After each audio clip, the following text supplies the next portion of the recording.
Кандайсыңар болмуштар? Ой, болмуштарды койгон балдар. Мен силердин балдарыңарга арнап атайын кийимдер тап келдим. Карап тургула.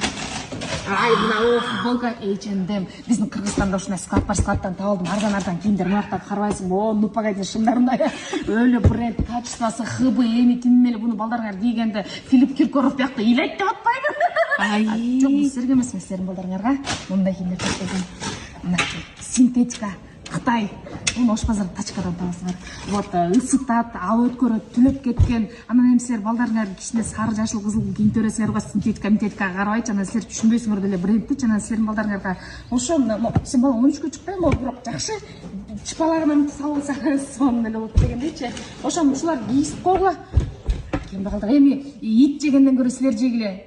А жок, бул башкача болуп калат, ошо. А, кстати, сен Майрам, сен балаң 1 жашта, Азыр мо как раз күзгү сезондо өлө кетет отпойм. Жан кылырга